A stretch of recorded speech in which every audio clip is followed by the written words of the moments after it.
हम लोग स्पेशली मुझ जैसे इंजीनियरिंग स्टूडेंट पूरे सेमेस्टर पढ़ने के लिए मोटिवेशन ढूंढते रहते हैं। स्टीव जॉब्स, सुंदर पिचाई।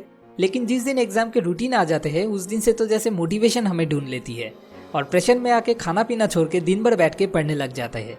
और पढ़ने बैठ के फिर ये सोच के अफसोस करते रहते हैं कि काश पूरे सेमेस्टर थोड़ा पढ़ लिया होता तो शायद आज ये दिन ना देखना पड़ता। अगर आप भी इस प्रॉब्लम में फंसे हुए हो तो इसका सोल्यूशन मैं आज आपको डैनियल पिंक की बुक ड्राइव से बताने वाला हूँ। What does truly motivate us? Daniel इस सवाल पे 40 साल रिसर्च करने के बाद ये बुक लिखा है, जो कि one of the best selling popular book में से एक है। तो चलिए देखते हैं हमारे लाइफ में लैक ऑफ मोटिवेशन इस प्रॉब्लम की सोल्यूशन क्या है। अगर 90% मार्क्स मिले तो घड़ी, वरना छड़ी।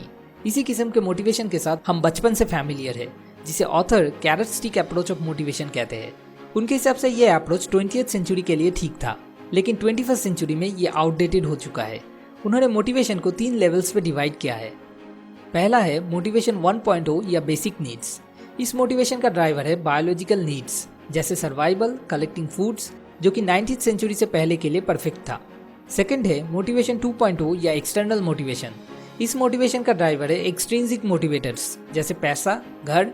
ये तरीका इस असम्पशन पर बेस्ड है कि हम हमेशा रिवार्ड पाना चाहते हैं और पनिशमेंट को अवॉइड करना चाहते हैं, जो कि 20th सेंचुरी जब लोग सिर्फ टीवी देख पाने से या एक रेडियो खरीदने से खुश हो जाते थे तब के लिए परफेक्ट था। थर्ड है मोटिवेशन 3.0 या इंटरनल मोटिवेशन। इस मोटिवेशन का ड्राइवर है इंट्रिंसिक मोटिवेटर्स, जैसे पैशन, क्यूरोसिटी, जो कि 21st सेंचुरी के लिए परफेक्ट है। ये तरीका इस असम्पशन पर बेस्ड है कि हम अंदर से हमेशा बाय डिफॉल्ट एक डिजायर रखते हैं कुछ नया करने की, कुछ नया सीखने की, इस वर्ल्ड को किसी तरह से थोड़ा और बेटर करने की। अब इस मोटिवेशन 3.0 के 3 एलिमेंट्स हैं। First element autonomy. ऑटोनॉमी मतलब अपने चॉइस के मुताबिक एक्ट करने की फ्रीडम। इसमें 4 एलिमेंट्स हैं। नंबर 1 टास्क, क्या करना पसंद है। नंबर 2 टाइम, कब करना पसंद है। नंबर 3 टीम, कौन से लोगों के साथ करना पसंद है।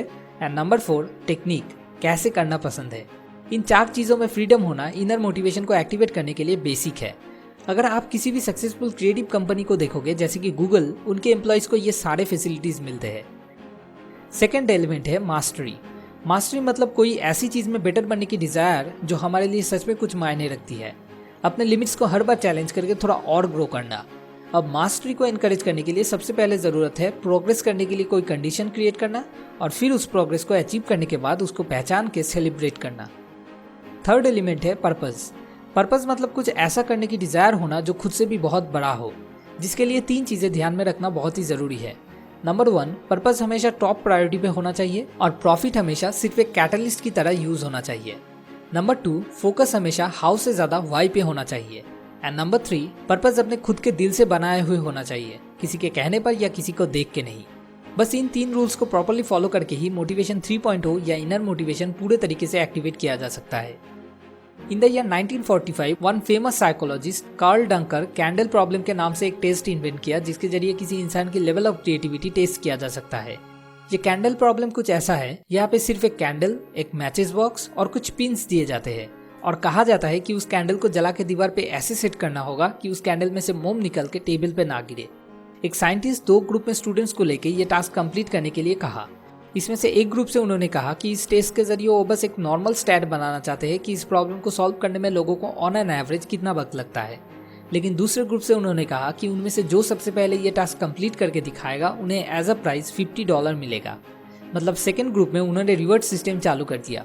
रिजल्ट, जो ग्रुप रिवर्ट पाने के लिए कंपटीशन कर रहे थे उन्हें इस प्रॉब्लम को सॉल्व करने में दूसरे ग्रुप से ऑन एन एवरेज ज़्यादा वक्त लगा। जिन कामों में क्रिएटिविटी इन्वॉल्व है वहाँ पे रिवर्ट सिस्टम परफॉर्मेंस पे नेगेटिव इफेक्ट ले आती है।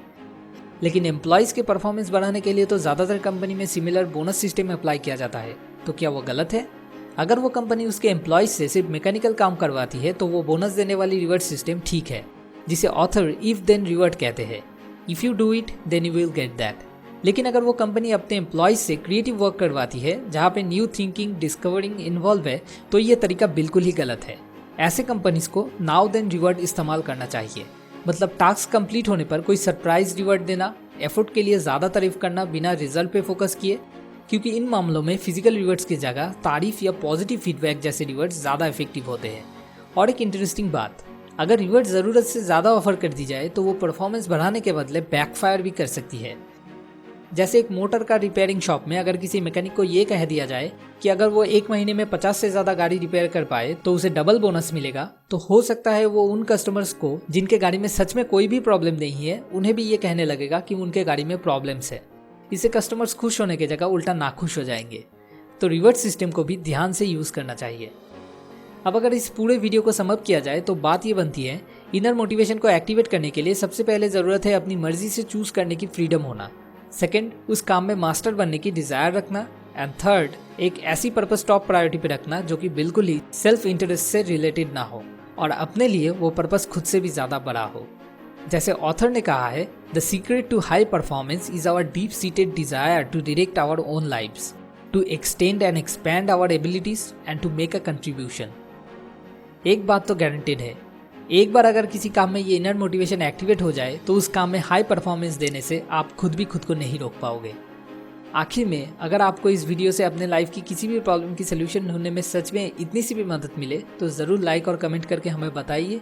जितने लाइक्स आएंगे मैं समझूंगा उतने लोगों को मैंने थोड़ी सी हेल्प कर दी है। यही मेरी असली मकसद है।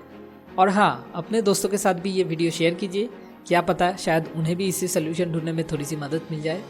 अगला वीडियो अगले हफ्ते, तब तक के लिए सब्सक्राइब करके हमारे साथ कनेक्टेड रहिए। शुक्रिया।